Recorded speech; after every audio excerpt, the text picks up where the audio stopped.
Satu cerita yang dikirim oleh Mbak Mulyana yang bercerita tentang pengalaman bapaknya, dan kejadian ini udah cukup lama, sekitar tahun 80-an, di mana waktu itu bapaknya Mbak Mul itu masih sering atau aktif pulang pergi ke dalam hutan sana ya, buat nyari kayu dan yang lain-lain lah, buat nyari buah-buahan tertentu, pokoknya komoditi yang ada di hutan tadi nanti itu akan dijual, seperti itu. Dan sebelum kita lebih jauh ke dalam cerita, seperti biasa gue pengen ucapin banyak-banyak terima kasih buat kawan-kawan subscriber semuanya.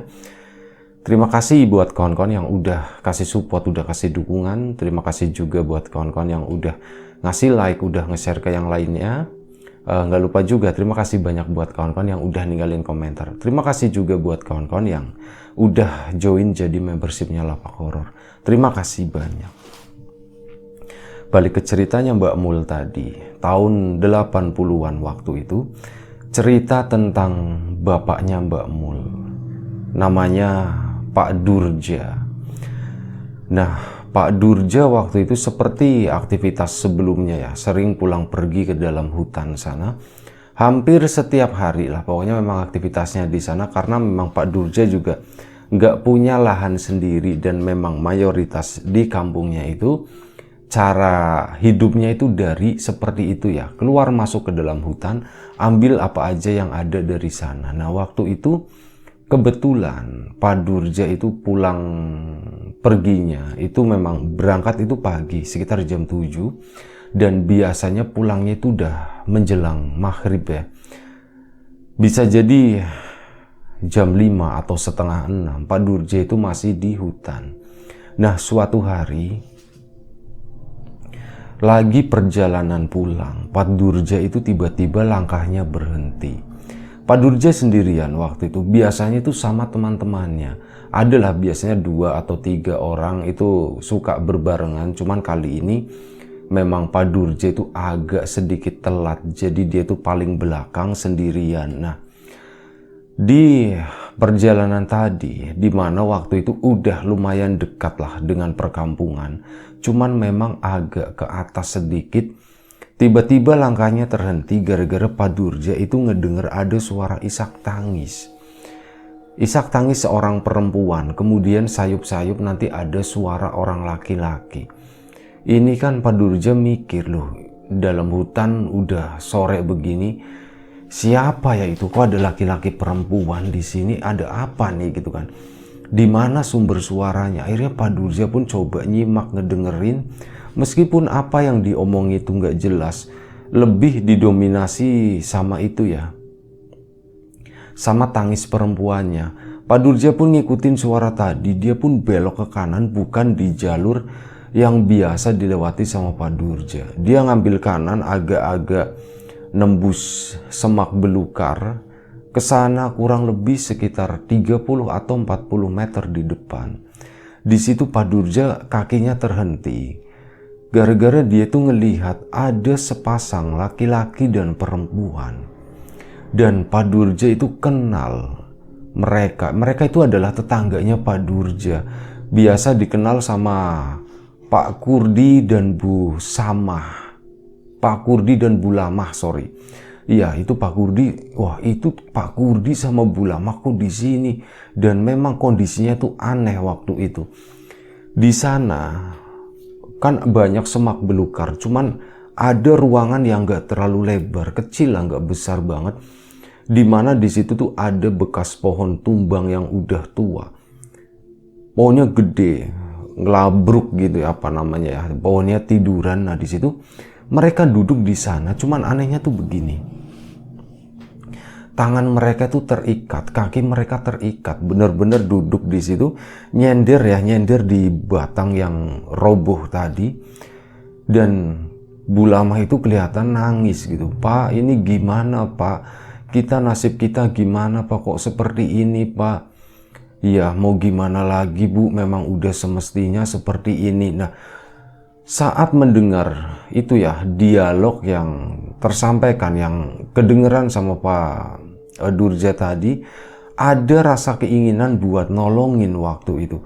Wah, aku harus nolongin nih ke depan, tapi entah kenapa tiba-tiba Pak Durja itu ragu gitu.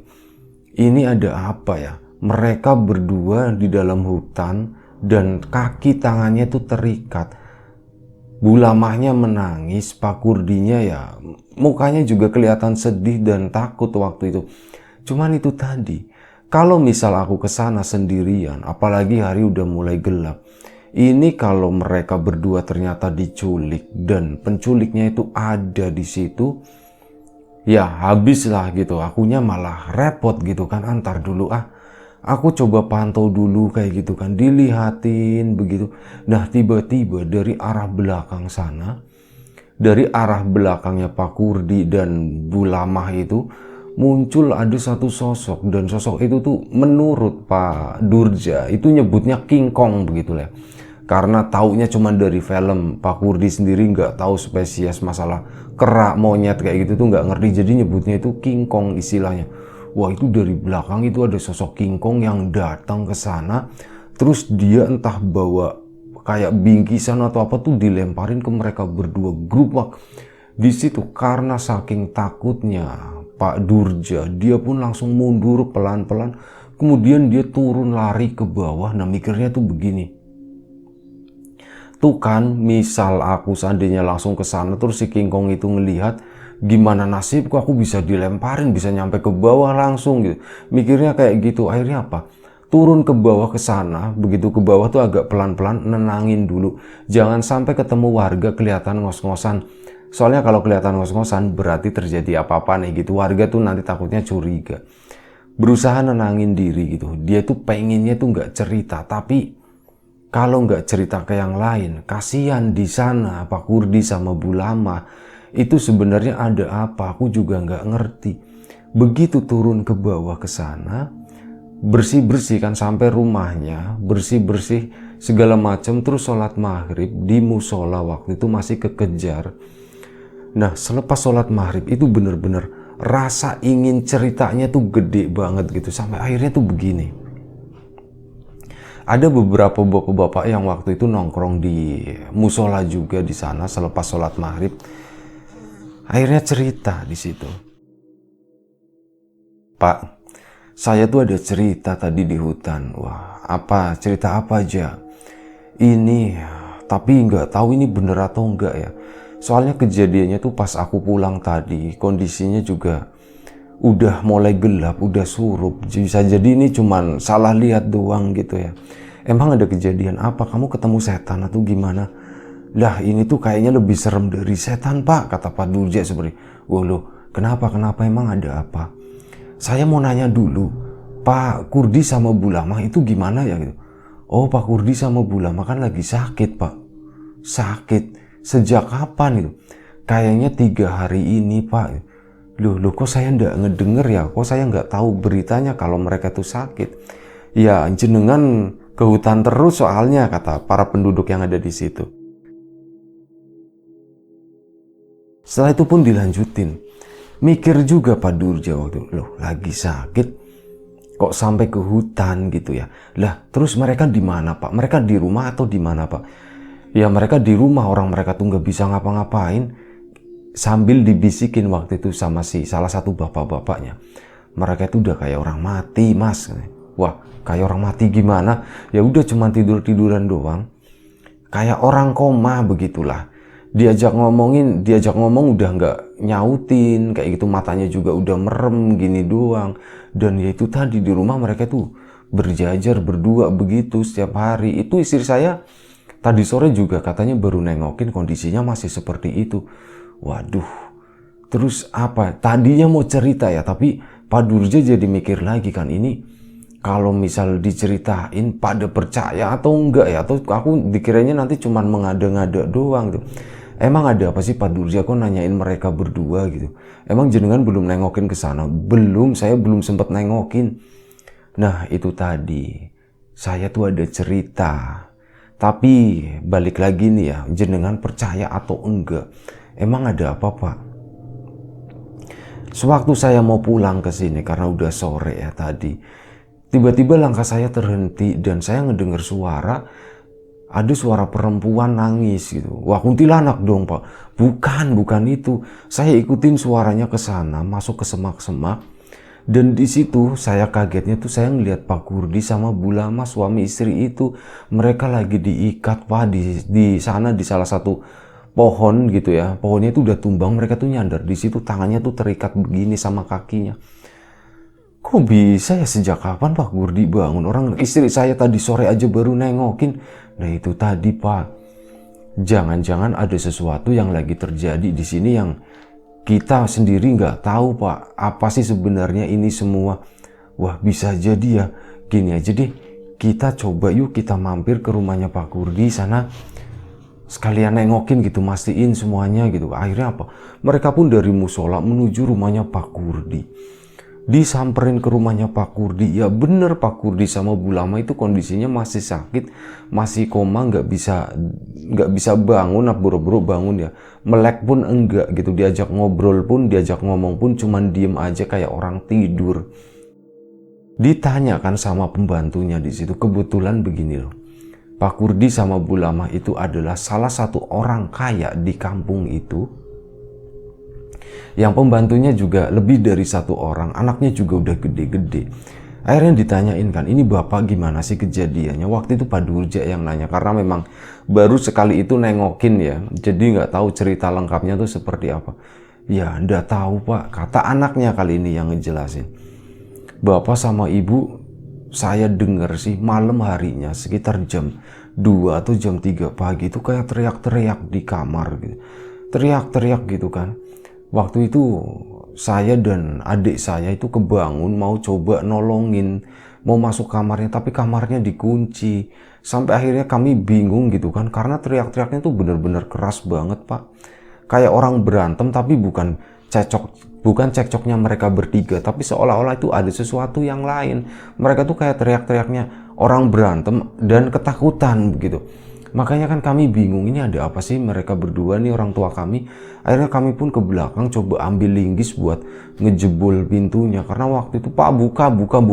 Itu tuh kayak nggak digubris, nggak bisa intinya. Kami tuh nggak bisa masuk malam itu. Kami pun ke belakang ngambil linggis. Nah begitu kami balik lagi ke situ, suaranya itu udah tenang, udah nggak ada itu lagi, udah nggak ada keributan lagi. Akhirnya tadinya mau kami linggis begini kan, iseng adik saya itu yang kecil ngebuka pintunya, ternyata pintunya itu bisa dibuka. Sementara tadi itu bener-bener nggak bisa dibuka lah, udah kita gini-gini itu nggak bisa dibuka sama sekali. Cuman anehnya begitu, semenjak suara bapak sama ibu hilang, yaitu tadi pintunya bisa dibuka apa tuh. Terus gimana? Ya akhirnya kami masuk, dan begitu kami masuk, yang kami lihat itu cuman bapak sama ibu lagi tiduran di lantai dengan posisi yang berantakan begitu, yang nggak tidur lurus begitu, tapi ada yang ngeringkuk, ibu posisinya ngeringkuk, bapak posisinya susah lah pokoknya kayak gitu. Dan akhirnya kami pun coba beresin bapak sama ibu kan, kami angkat lagi ke kasur, kami bangunin gitu, tapi nggak bangun-bangun. Bapak sama ibunya udah kami kasih obat-obat apa, tetap aja nggak bangun. Dan kami nyadar atau ada satu hal, di tangan ibu, tangan sebelah kirinya itu, ibu kan begini ya Pak ya, terus coba saya buka, ini ibu megang apa? Nah ibu pas dibuka begini tuh ada rambutnya Pak, ada rambut atau bulu-bulu seperti itulah, warnanya tuh warna hitam agak kecoklatan. Lah itu rambut apaan? Nggak tahu, saya juga nggak tahu. Terus rambutnya di mana? Ya rambutnya saya buang katanya begitu, karena nggak ngerti waktu itu tuh apaan. Dan semenjak hari itu ya sudah, bapak sampai sekarang sama ibu terus koma seperti tadi, ya seperti yang bapak lihat sekarang seperti ini, nggak bisa dipanggil-panggil, nggak bisa diajak ngobrol. Bapak ini udah sekitar 3 hari lah mereka seperti ini. Oh begitu ya. Jadi akhirnya ada salah satu warga yang tadi di musola itu ngebuka. Jadi gini nak, ini Pak Durja ini tuh mau cerita. Wah, Pak Durja aslinya sebenarnya nggak mau ngebuka cerita dulu di situ. Emang mau cerita apa Pak Durja? Udah ditagih begitu kan. Akhirnya Pak Durja pun mempertimbangkan, cerita nggak ya. Udahlah, udah tanggung gitu kan. Toh udah dapat ceritanya begini, nanti aku coba bagikan ceritaku, siapa tahu nanti nyambung ketemu ada garis merah, ada benang merah gitu ya. Jadi ketemu titik terangnya tuh di mana. Jadi waktu saya dari sana diceritain lagi intinya lah yang ngelihat seperti itu. Nah, anaknya pun kaget gitu. Nggak mungkin orang bapak sama ibu dari kemarin, dari 3 hari itu nggak pernah kemana-mana gitu. Kalau sore kan di sini banyak yang nengokin pak. Nah itu tadi, makanya coba deh gini aja deh. Ini kan bener-bener misterius banget ya masalah-masalah kayak gini. Siapa tahu ini udah di luar ranah kita gitu. Memang ada sesuatu yang nggak terlihat yang sedang terjadi di rumah ini, di keluarga ini, terutama sama Pak Kurdi dan Bu Lama. Menurut saya tuh seperti itu, menurut Pak Durja. Dan akhirnya mereka pun berembuk gimana ya, termasuk anaknya juga. Waktu itu udah agak maleman, ada saudaranya, kakaknya Pak Kurdi, itu juga datang ke sana ikut rembugan waktu itu. Terus enaknya gimana ya? Akhirnya kan ceritanya terkumpul jadi satu. Ya udah gini aja, jadi kita coba cari orang yang mengerti, yang bisa memahami hal seperti ini. Dicarilah, ternyata ada satu orang di situ yang ditunjuk. Ada salah satu orang pemuda di sana. Ditunjuklah orang tadi ya intinya. Ayo kita datangin ke sana, kita undang ke sini sekalian malam ini waktu itu.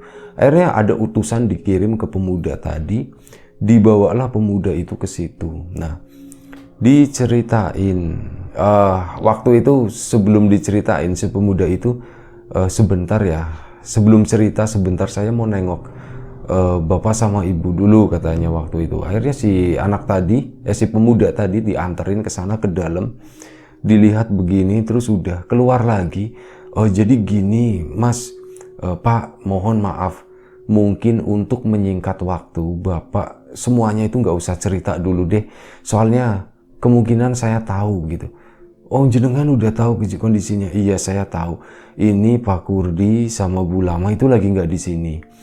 Ada sesuatu yang dibawa, ada sesuatu yang disandra, dan disandranya itu di sana. Itu nunjuknya tepat di satu titik di mana Pak Kurdi pernah, Pak Durja itu pernah melihat mereka ya di hutan itu, dan dibawa ke sana gitu. Wah ini udah ngerti nih.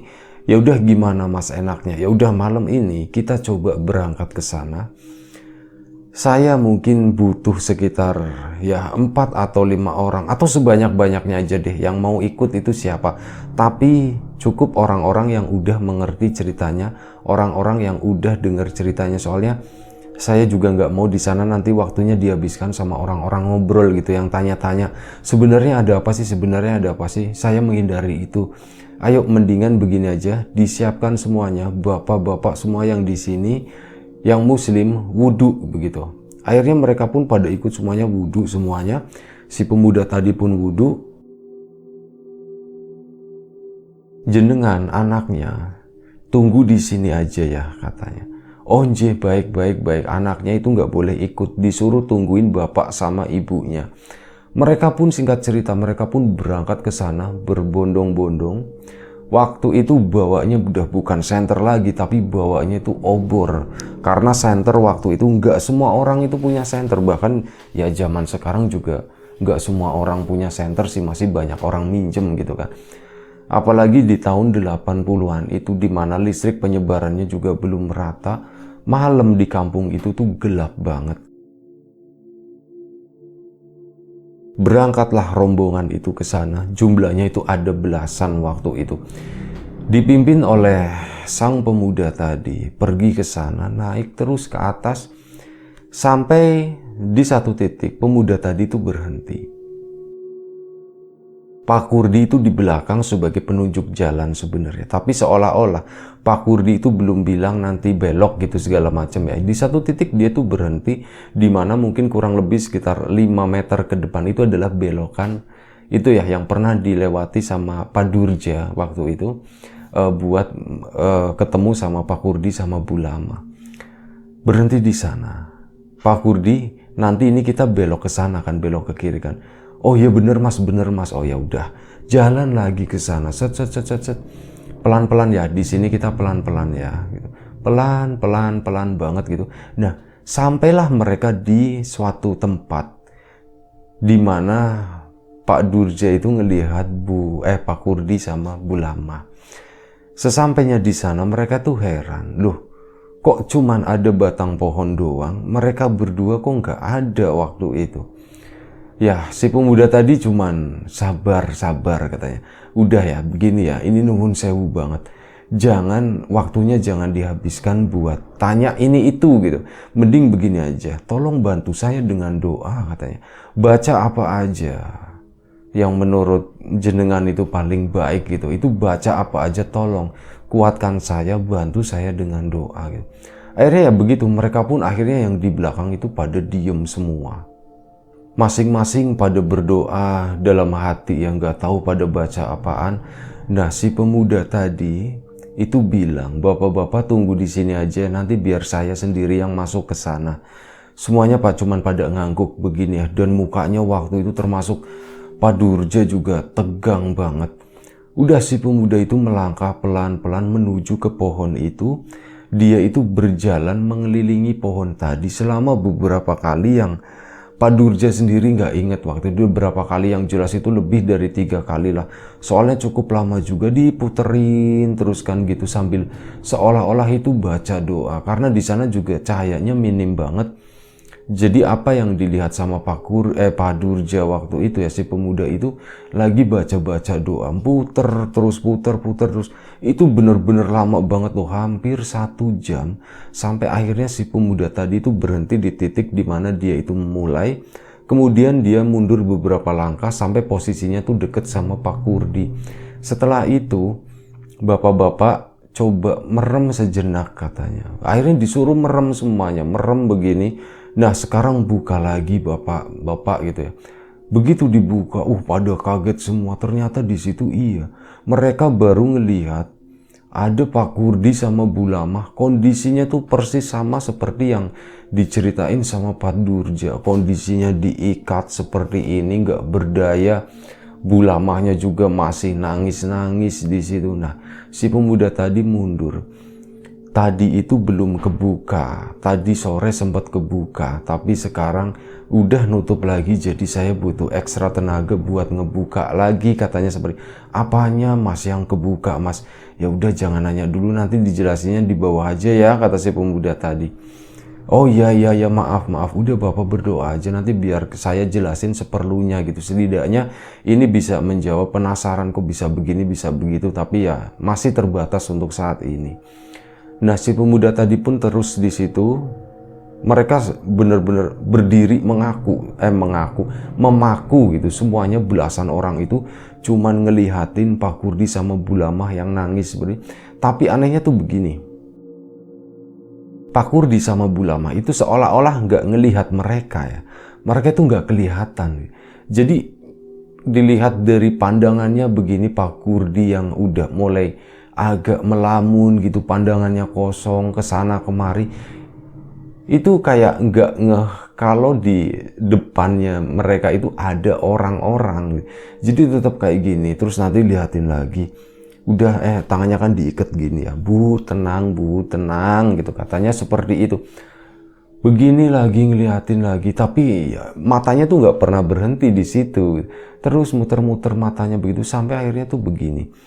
Tiba-tiba dari balik pohon yang tumbang itu, tempat Pak Kurdi sama Bu Lamah nyenderin badan di sana, itu ada sesuatu yang bergerak-gerak.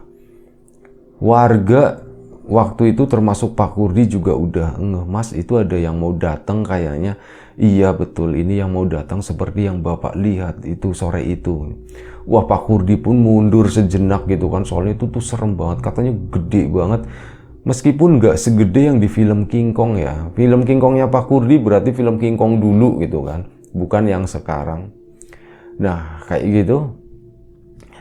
Diperhatiin, gedenya cuman kayak seorang, cuman lebih tinggi sedikit sosok tadi. Tiba-tiba sosok mirip King Kong itu tuh keluar dari balik pohon yang tumbang itu pelan-pelan. Dan lagi-lagi jatuhin sesuatu gitu, gubrak gitu. Bungkusan. Dan ternyata setelah diperhatiin sama Pak Kurdi, itu apa sih sebenarnya?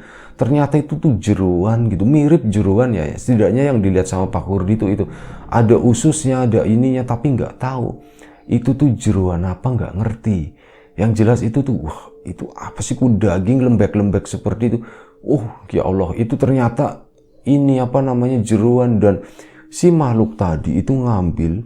Dan ternyata waktu itu yang pertama Pak Kurdi lihat, begitu dijatuhin itu kan Pak Kurdinya langsung kabur kan, nggak ngelihat apa sih yang sebenarnya terjadi selanjutnya. Nah kali ini tuh dikasih lihat, ternyata jeroan tadi tuh dipetel-petel begini ya, dipotong-potong, diputus-putusin sama si sosok kera tadi, diambil begini, dan itu dijejalin begini, si Pak Kurdinya dipegang lehernya, disuruh mangap, itu dimasukin ke mulutnya, lep, lep, lep. Begitu juga dengan Bulamah pun sama seperti itu, begini, lep, lep, lep, lep. Itu dipaksain nyampe Pak Kurdinya muntah, Bulamanya muntah, diambil lagi, dimasukin lagi, seperti itu terus. Nasi pemuda tadi pun balik badan ngelihat ke arahnya Pak Durja dan yang lain-lain. Ini sorry ya kalau tadi salah nyebut nama antara Pak Kurdi dan Pak Durja.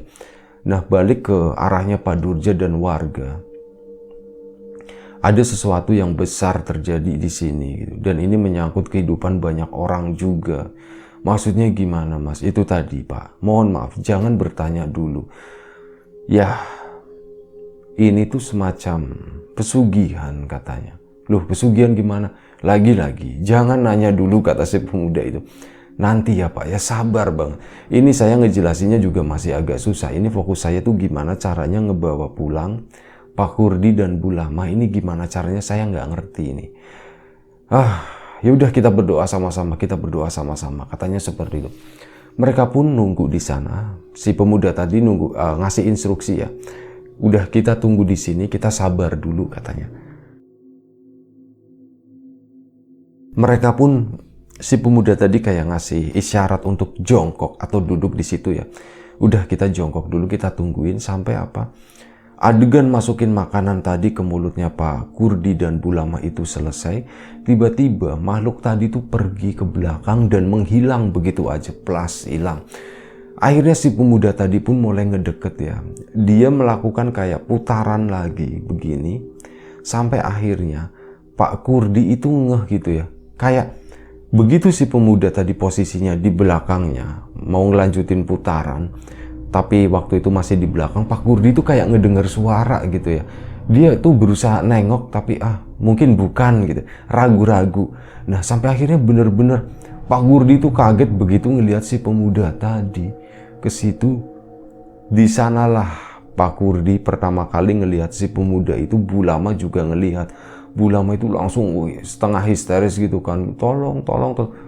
Langsung dibegituin kan sama si pemuda tadi. Diam ibu, jangan berisik dulu. Jangan berisik, jalan kita masih panjang. Ini tuh baru permulaan bapak sama ibu. Akhirnya apa? Coba dibukain itu talinya itu. Bukanya pun pakai doa dulu gitu ya. Kayak digini dulu.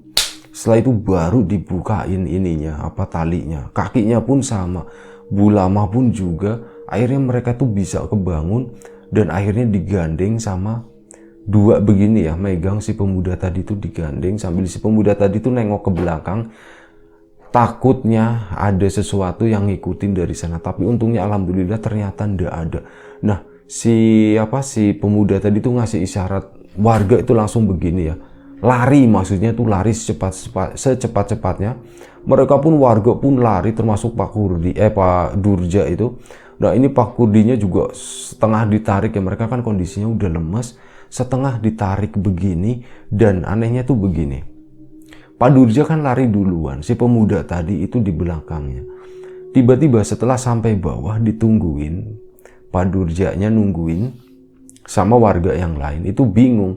Loh mas, Pak Kurdi sama Bulamahnya mana? Ya ndak ada katanya. Loh kok ndak ada, tadi bukannya di ini? Ya itu kan sebenarnya bukan Pak Kurdi sama Bulamah yang dohir ya, itu bukan gitu ya. Udah makanya ceritanya nanti aja. Nanti kita langsung ke rumahnya Pak Kurdi aja. Kita langsung ke rumahnya Pak Kurdi waktu itu. Akhirnya mereka pun menuju ke rumahnya Pak Kurdi. Nah, begitu sampai sana ternyata Pak Kurdi sama Bulamah itu udah bangun, udah duduk di situ gitu. Tapi kondisinya tuh kayak masih mirip orang yang ketakutan. Mirip orang yang kebingungan juga. Ini gimana nih ya? Pada datang ke sana ya. Ini gimana mas? caranya ini gimana? Saya udah kasih waktu aja buat tenang dulu. Sekarang urusan saya udah nggak di sini lagi, tapi saya lebih ke sana. Gimana caranya kita bisa ngejagain gitu ya Pak Kurdi sama Bu Lama supaya nggak seperti ini lagi. Sampai akhirnya tuh begini. Si pemuda tadi meminta meminta sesuatu gitu. Tapi sesuatu itu bukan sesuatu yang aneh-aneh, itu enggak. Cuman minta telur 1 biji sama minta air putih doang, dan minta ruangan khusus, 1 ruangan khusus yang nggak bisa diganggu siapapun. Nah, setelah disiapin sama anak-anaknya, ini Mas, airnya apa sih? Pemuda tadi pun masuk ke dalam kamar, salah satu kamar yang masih kosong di sana, kamar buat tamu. Ya udah, saya minta izin masuk dulu di sini, tolong jangan diganggu ya. Oh jin Mas, airnya si pemuda tadi masuk ke dalam. Nggak ngerti apa yang dilakuin sebenarnya. Pak Durja juga nggak tahu ya, karena nggak bisa ngelihat. Cuman di situ Pak Durja ya akhirnya setelah ngelihat Pak Kurdi sama Bu Lama itu siuman, dia udah mulai bisa diajak ngomong meskipun menghindari gitu, bercerita apa sih yang sebenarnya terjadi. Itu sangat menghindari banget, nggak mau cerita itu. Ya udah, akhirnya Pak Kurdi dan warga itu duduknya pindah di teras. Pak Durja itu duduk di teras, Pak Kurdi sama Bu Lama itu tetap di kamar ditemenin sama anaknya, ditemenin sama keluarganya. Ngobrol-ngobrol lah mereka. Ini sebenarnya apa yang terjadi sih? Tadi si Mas tadi bilangnya ini berhubungan sama pesugihan gitu. Maksudnya gimana ya Pak Kurdi pesugihan ya gitu? Ya bisa jadi Pak Kurdi pesugihan, katanya seperti itu. Nah terus gimana ya ini ya enaknya kita ya kita nggak usah ngapa-ngapain, udah yang jelas seperti ini aja, yang jelas jenengan itu hebat gitu. Pak Durja ya, ke Pak Durjanya warga itu bilang seperti itu. Ya kalau tanpa jenengan itu mungkin masalahnya nggak akan secepat ini selesainya begitu. Ya tapi kan si Mas tadi bilangnya ini belum selesai, ini baru permulaan gitu kan. Ingat kan tadi bilangnya, iya sih ini baru permulaan, berarti masih panjang dong. Iya masih panjang. Jadi gini aja deh, udah kita tungguin di sini sampai selesai. Waktu itu udah hampir tengah malam ya. Sampai akhirnya si pemuda tadi itu keluar dan bilang begini. Ditanya, waktu itu kan keluarga masih di sana. Ini pemuda tadi keluar kayak diem-diem gitu. Yang ada di kamarnya Pak Kurdi itu nggak pada ngeh keluarganya. Langsung menuju ke teras, ngerokok dulu di situ sambil ngobrol-ngobrol. Mas jadi mau cerita nggak katanya? Oh iya boleh, kalau sekarang sih mau cerita nih. Semuanya ya, iya semuanya. Jadi kurang lebih secara garis besar, Pak Kurdi sama Bu Lama itu kayak mau dijadikan tumbal oleh seseorang yang ternyata masih sama di kampung itu juga katanya. Jadi mereka berdua, Pak Kurdi dan Bu Lama itu punya hutang yang cukup besar, tapi belum bisa melunasi sampai jatuh tempo. Dan orang yang menghutangi tadi itu adalah orang yang sangat diyakini sama si pemuda itu sebagai orang yang melakukan pesugihan. Nah kali ini itu tadi jaminannya ya nyawa. Saat kita berhutang dan kita nggak mampu bayar ke orang-orang seperti itu yang melakukan hal-hal tadi, nyawa sebagai taruhannya. Akhirnya hari itu baru disandra doang, boleh dibilang kayak disandra sukmanya gitu ya. Itu kemungkinan dalam seminggu ke depan kalau memang nggak ditolong segala macam, yaitu sih apa yang kalian lihat di sana, Pak Kurdi yang di hutan sana itu bakalan dimakan sama si itu, si King Kong itu, kata si pemudanya. Waduh kok serem ya. Iya makanya alhamdulillah Pak Durja terima kasih udah ngasih petunjuk begitu. Nanti ya sampaikan ke keluarganya Pak Kurdi juga gitu, berdasarkan petunjuknya ini gitu. Sampai akhirnya begini, Pak Kurdi ternyata bangun lebih cepat. Dia itu bisa berdiri begini ya, bangun dan ya ngucapin terima kasih semuanya ya karena udah bantuin saya begini. Dan malam itu anggap aja udah selesai. Pak Kurdi, Bu Lama istirahat, keluarganya masih di sana, warga juga masih berkumpul di situ, tapi si pemuda tadi itu udah pulang. Malam itu benar-benar nggak terjadi apa-apa sampai akhirnya keesokan paginya ada sebuah berita duka di mana orang yang cukup dicurigai sama warga sebagai orang yang melakukan pesugihan itu Karena yang tahu kan Pak Kurdi hutang sama siapanya itu ya cuman Pak Kurdi doang waktu itu. Dan si pemuda tadi nggak ngebuka, orangnya tuh ini itu tuh nggak ngebuka sama sekali. Cuma dibilang masih warga sini, dan bener paginya ada berita duka, dan duka itu berasal dari rumah orang yang dicurigai sama warga itu. Dan setelah dikonfirmasi ke Pak Kurdi waktu itu, memang betul, waduh, saya tuh masih punya hutang sama orang itu. Nah, di situ itu kata kuncinya. Berarti bener nih kata si pemuda tadi.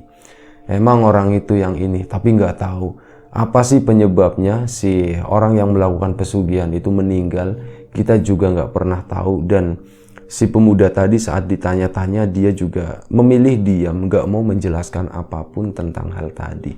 Alhamdulillahnya Pak Kurdi Pulamah yang tadinya mau dicalonkan sebagai tumbal, akhirnya selamat.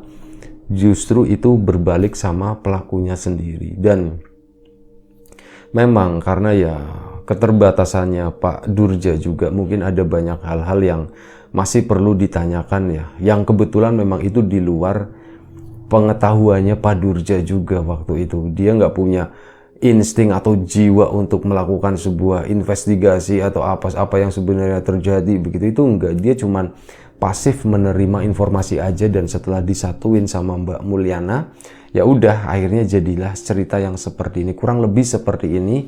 Terima kasih Mbak Mul udah berbagi ceritanya. Terima kasih kawan-kawan di rumah udah mau nonton, udah mau dengerin. Mohon maaf kalau misal ada sesuatu yang gak berkenan di mata, di hati, di telinga kawan-kawan semuanya, mohon dimaafkan. Siapapun itu, semoga kita selalu diberi kemudahan dalam hal apapun, termasuk kemudahan dalam hal rezeki. Siapapun sekarang yang lagi sakit, semoga segera diberi kesembuhan. Siapapun sekarang yang masih sehat, semoga tetap dijaga kesehatannya. Sekali lagi terima kasih banyak, sekali lagi mohon maaf sebesar-besarnya. Sampai jumpa di episode Lapak Horor selanjutnya. Jaga kesehatan kawan-kawan semuanya. Assalamualaikum warahmatullahi wabarakatuh.